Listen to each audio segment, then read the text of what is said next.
আচ্ছা বলেন তো, যার লাশ গুম হয়েছে সেই বাবা মাকে এসে বলবে না যে আমার বাচ্চা খুঁজে পাচ্ছি না? সেটাই বলছি। তো লাশ কেন গুম করতে হবে? মানে হোয়াট ফর?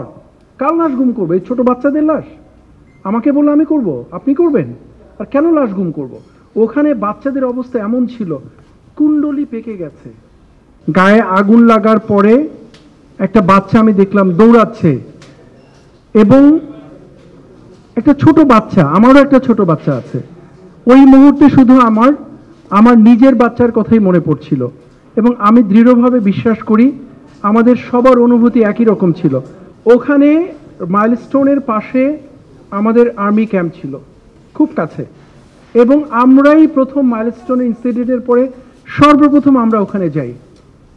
সবার আগে আমরা যাই উইদিন 1 or 2 মিনিটস, এর বেশি নয়, বিকজ ক্যাম্পটা আমাদের কাছে ছিল। এত তাড়াতাড়ি যে আমরা সব সময় যেতে পারি তা নয়। এটা নিয়ে আবার প্রশ্ন হবে, মাইলস্টোনে আপনারা 1 মিনিটে গেলেন, ওইখানে আগুন লাগলো, ওইখানে যেতে আধা ঘন্টা লাগছে কেন? কারণ মাইলস্টোনের পাশেই আমাদের ক্যাম্পটা, 150-200 গজের মধ্যে। সো ঘটনাটা যখন ঘটেছে, সৈনিকরা দাঁড়িয়ে ছিল, একজন কমান্ডার আসার কথা ছিল, উনি আসে কথা বলবেন, সো সবাই দাঁড়ানোই ছিল। সো যখন প্লেন ক্রাশটা হয়েছে, আমরা সব কিছু বাদ দিয়ে সবাই ওইখানে দৌড়ে চলে গেছে। যাওয়ার পরে আমরাই প্রথম রেস্কিউ করেছি, এবং ফুটেজের মধ্যে আপনারা দেখবেন যে জানলার গ্রিল ভেঙে স্লাইডিং করে বাচ্চাদেরকে নামানো হয়েছে। সৈনিকরা ভ্যানে করে বাচ্চাদেরকে কাপড় টাপড় খুলে কাপড় দিয়ে ঢেকে রেখেছে। এগুলো দেখানোর জন্য নয়। সেনাবাহিনী একটা জিনিস, আজকে আপনাদের সঙ্গে যেরকম ইন্টারাকশন হচ্ছে আমাদের, এই ইন্টারাকশন সবসময় হয় না। আমরা যখন ক্যান্টনমেন্টে ফিরে আসব, এই ইন্টারাকশন এত হবে না, খুব স্বাভাবিক, আমরা তো বাইরে কাজ করি না। একটা জিনিস দয়া করে মনে রাখবেন এবং বিচার করবেন, আমরা অনেক কিছু করি, আমরা চাই না এটা ক্যামেরায় আসুক। We don't do it to show up. এই করলাম অল্প একটু, দেখাবো অনেক বেশি, we don't do it. Rather military সবসময়ই যত কম পারা যায় ক্যামেরার সামনে আসা, ক্রেডিট নেওয়ার কিছু নেই, আমরা দায়িত্ববোধ থেকে এই কাজটা করে থাকি। তারপরেও ক্যামেরার সামনে চলে আসতে হয়, কখনো কখনো প্রয়োজনে নিরিখে আসতে হয়। তো ওখানে ফার্স্ট রেসপন্ডেন্ট হিসেবে আমরাই গেছি, সৈনিকরা কাজ করেছে, উদ্ধার করা হয়েছে। আমার মাহবুব কোথায়? কর্নেল মাহবুব, আমি যখন শুনেছি, সব কাজ ফেলে দিয়ে কিন্তু আমরা প্রথম কলটা আমি দিয়েছি কমান্ড্যান্ট সিএমএইচকে, সিএমএইচ রেডি করো, রুগী আসবে, বার্ন ইউনিট রেডি করো, যাতে করে আমরা ট্রিট করতে পারি। সিএমএইচ এ যতগুলো অ্যাম্বুলেন্স ছিল সবগুলোকে ডাইরেক্ট করে দেওয়া হয়েছে।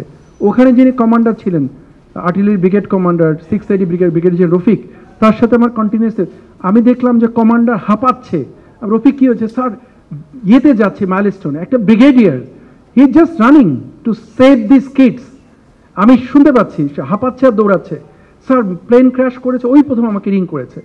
আমরা সিএমএইচ স্ট্যান্ড বাই করেছি, গাড়ি মুভ করে দিয়েছি, এডিশনাল ট্রুপস মুভ করে দিয়েছি, ফায়ার সার্ভিস ওরাও জেনেছে, আমরাও জানিয়েছি, ওটা মুভ করে দিয়েছি। দিয়ে গিয়ে কিন্তু আমরা রেস্কিউ অপারেশনটা প্রথম কাজ করেছি। এখন যেটা নিয়ে ক্রিটিসাইজ হয়েছে যে পিটিয়েছে টিচারদেরকে, অনেক কথা হয়েছে, লাশ গুম করেছে। আচ্ছা বলেন তো, যার লাশ গুম হয়েছে সেই বাবা মাকে এসে বলবে না যে আমার বাচ্চা খুঁজে পাচ্ছি না? সেটাই বলছি। তো লাশ কেন গুম করতে হবে? মানে হোয়াট ফর? কার লাশ গুম করবে? এই ছোট বাচ্চাদের লাশ? আমাকে বললে আমি করব, আপনি করবেন? আর কেন লাশ গুম করব? ওখানে বাচ্চাদের অবস্থা এমন ছিল, কুণ্ডলি পেকে গেছে পুরে, এটা চেনার উপায় নেই, একটা দলা হয়ে আছে। এটা কার বাচ্চা? এটা কে, কাকে দেয়া হবে? কে নিয়ে যাবে ওই বাচ্চাকে? আর বা কাকেই বা দেওয়া হবে? সো অল টুগেদার পরিস্থিতিটা খুবই মর্মদায়ক ছিল, খুবই পীড়াদায়ক ছিল। এবং ওটা করতে গিয়ে আপনার রেস্কিউটা ইম্পর্টেন্ট ছিল, যত দ্রুত আমরা অ্যাম্বুলেন্সগুলোকে পাঠাতে পারবো, অ্যাম্বুলেন্সগুলোকে বের করতে পারবো। সো এখন আপনি দেখবেন বাংলাদেশে আমাদের খুবই দুঃখজনক, একটা বাচ্চা দৌড়াচ্ছে পোড়া কাপড় নিয়ে, ছোট বাচ্চা, nobody is saving that kid, people are making video. Please আপনারা মিডিয়াতে এগুলো নিয়ে কথা বলেন। একটা বাচ্চা পুড়ে মারা যাচ্ছে, তার দিকে কেউ তাকাচ্ছে না, ভিডিও করছে, ফুটেজ কালেক্ট করছে। পানির বোতলের দাম 50 টাকার পানির বোতল 600 টাকায় হয়েছে। রিক্সাওয়ালার প্রতি দরদ আছে আমার, যে গরিব মানুষ রিক্সা চালিয়ে জীবন নির্বাহ করে। বাট একইভাবে বলেন তো ওইটা ওই রিক্সাওয়ালার মনুষ্যত্বটা কোথায়? 100 টাকার ভাড়া 1000 টাকা বাড়িয়ে দিয়েছে।